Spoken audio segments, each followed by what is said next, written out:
While I was on a video call, something suddenly smacked into the back of my head. As I was startled and turned around, there stood my mother-in-law, Susan, with a nasty smirk on her face. You seem to have a lot of free time, chatting on the computer. The maid should get to cleaning. Apparently, Susan had thrown a dirty, wet rag at me. I was so shocked that I couldn't find the words. Ever since we started living together, I, working full-time, have been overwhelmed by Susan forcing all the household chores on me. It's hard enough being burdened with all the housework, but to be harassed like this is just too much. Tears of frustration and sadness were about to come, as Susan looked on, laughing gleefully at my misery. What turned the tables was a voice from the video call asking, "Do you have any last words?" The moment she heard that, Susan's face turned pale, and she started trembling. "My name is Claire. I'm a 27-year-old office worker, and I married my husband, Michael, who is 2 years older than me, 6 months ago. Since marrying, I've been living with my mother-in-law in her house. The reason I ended up living with my mother-in-law was because my father-in-law passed away. Just before we got married, my father-in-law died in an accident, leaving my mother-in-law living alone in a large house. Concerned that my aging mother-in-law would be living alone from now on, Michael, who was then my fiancé, suggested we live with her. Mom's never lived alone before. It'd be tough on her to start now at her age, and I worry something might happen to her. So, I was thinking, would it be okay if we lived with her? Michael is an only child, so maybe it's natural for him to worry about his parent. Thinking this, I agreed to live with my mother-in-law. However, my mother-in-law, in her mid-50s, turned out to be full of energy, to the point where I couldn't understand my husband's concerns. Since we started living together, she has been pushing all the household chores onto me and goes out almost every day to enjoy herself. Despite me working full-time. Make sure you clean thoroughly today. And don't forget to mow the lawn. Have it finished by evening.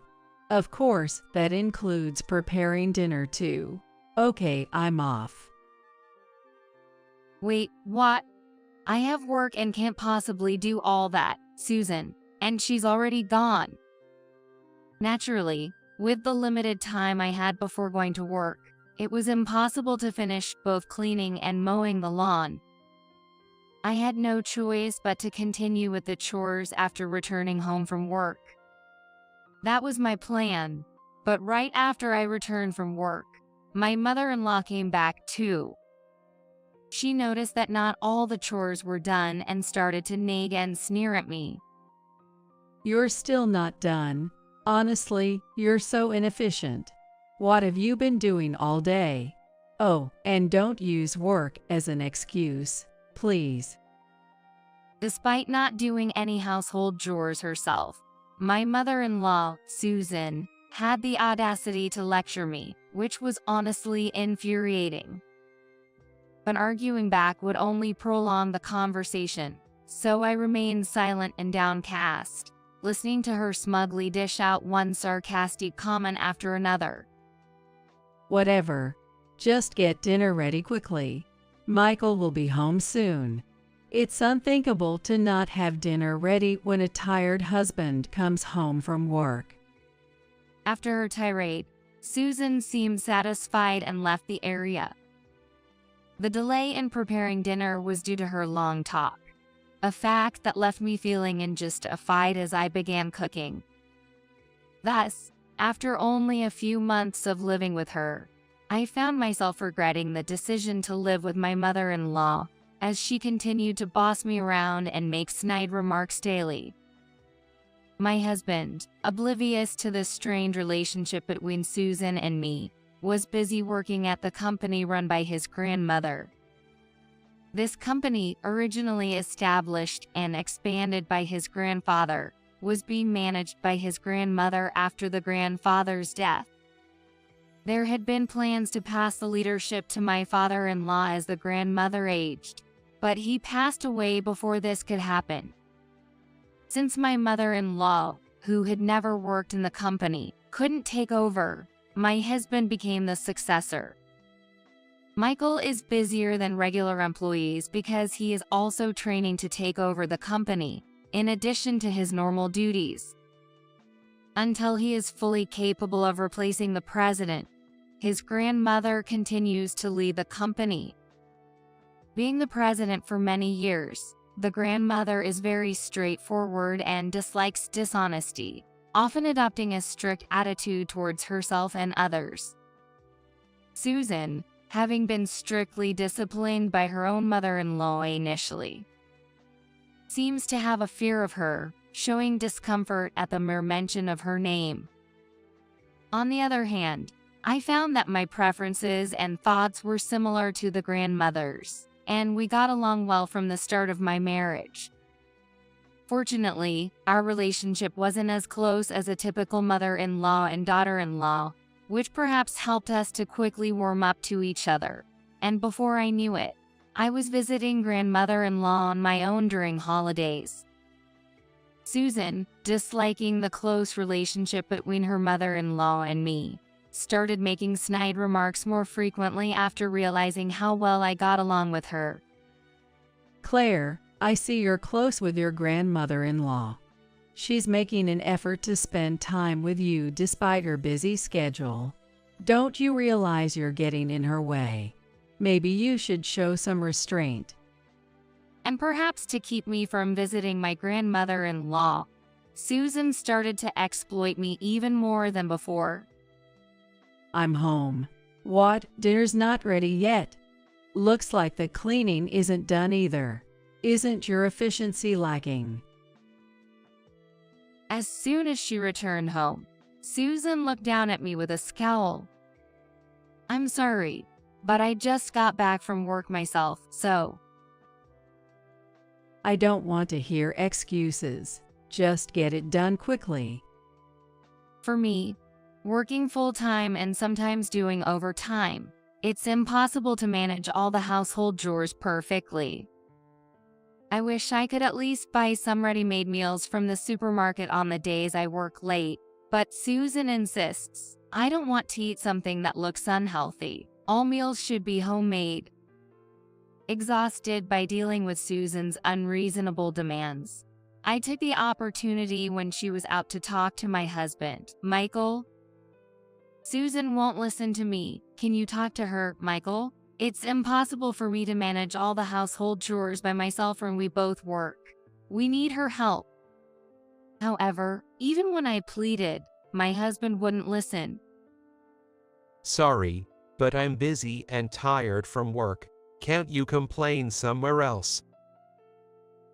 I think he didn't want to hear me speak ill of Susan. My husband, training to be the successor at his grandmother's company, seems to be tasked with various jobs and literally works from morning till night, often even on weekends. Reluctant to burden my extremely busy husband, I couldn't bring myself to discuss Susan with him any further. In the midst of these uncomfortable days, I received a call from my grandmother-in-law on a day off. There's something I can't figure out on my computer. Claire, I hate to bother you, but could you help me? Is now a good time? I just finished my morning chores, so it's fine. I'll help if I can. Having just taken a break from my chores, I was happy to help my grandmother-in-law. I switched the call to a video chat and began remotely assisting her with her computer. Click this button and you'll get to this screen. Then, if you click OK here. As I was explaining and navigating the screen, suddenly, something cold smacked into the back of my head. What? Surprised by the suddenness, I quickly turned around. There stood Susan, smirking unpleasantly. Then, noticing a foul smell coming from below, I looked down to find a dirty, wet rat. Touching the back of my head where I felt wetness, my hand came away smelling foul, indicating Susan had thrown the dirty rag at me. Chatting on the computer. You seem to have plenty of free time. The maid should get to cleaning right away. I was profoundly shocked and speechless, both from being called a maid and having the dirty rag thrown at me.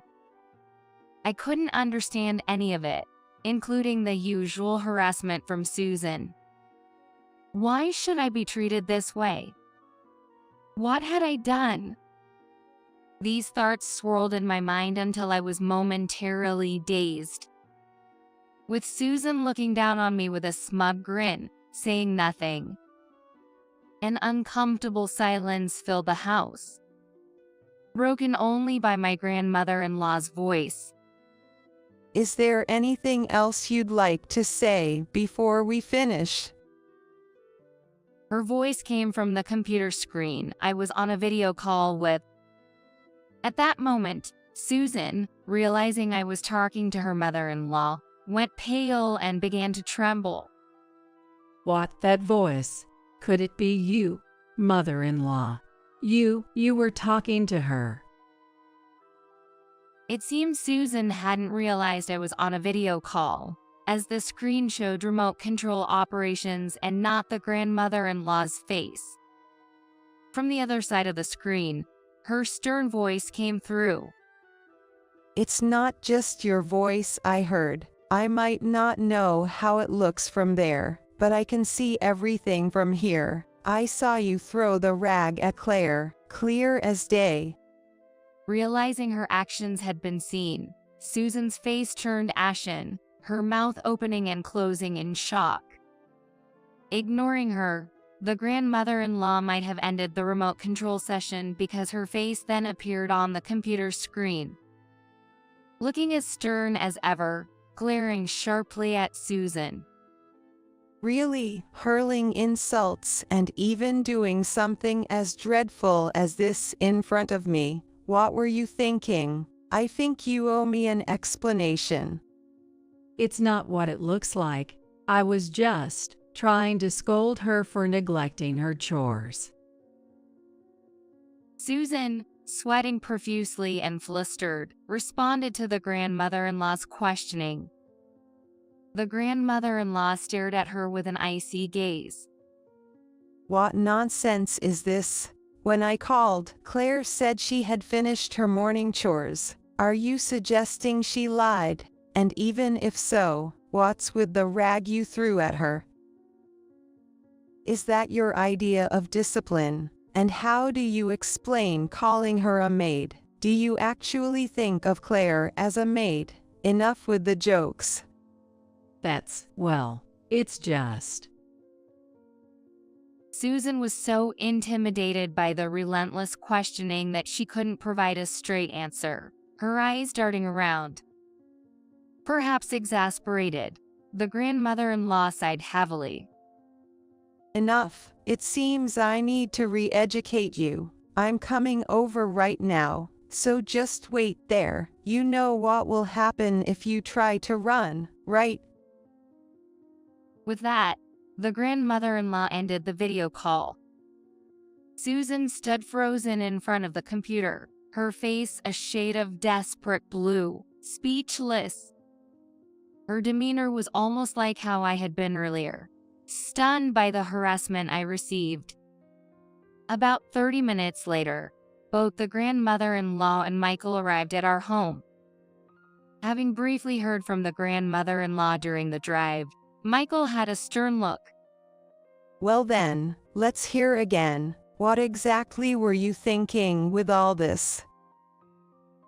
Though Susan had remained motionless since the call ended, she started trembling when confronted by the arriving grandmother-in-law. It's really not what it seems. I wasn't bullying Claire. I just told her to take care of the housework instead of just playing around. I ran out of my patience with my mill, who kept making excuses even in this situation. And I burst out in frustration at Susan. Enough. You dump all the housework on me and go out to enjoy yourself. How is that fair? And for your information, I work full-time. I'm not out playing. There's no way I can meet your standards of housekeeping. Working 5 days a week from morning till night. How can one person be expected to clean every corner of the house every single day? It's unreasonable to expect me to cook a full-course meal for every meal, mow the lawn and water the plants daily, and never miss laundry and ironing. My frustration unleashed, I also laid bare to the grandmother-in-law and Michael how unreasonable Susan's demands and actions had been. What the, Mom? You've been putting Claire through all this despite having all the time in the world because you're not working. Michael, shocked by my words, began to confront Susan.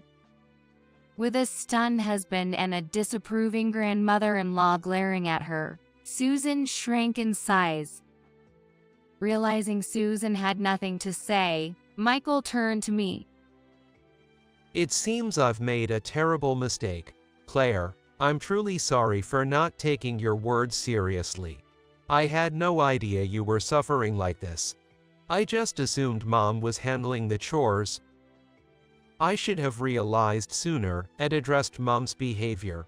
I'm so sorry. Michael, looking pale, apologized. You probably don't want anything to do with her anymore, right? Let's stop living with her and just be on our own. Surprised by Michael's unexpected suggestion, my emotions shifted from joy to astonishment. Really? Are you sure? I hesitantly asked, wondering if I was just hearing things I wanted to hear. When I fearfully confirmed this thought, my husband nodded strongly and said, "Of course." My husband is serious, not lying, about trying to help me deal with my mother-in-law.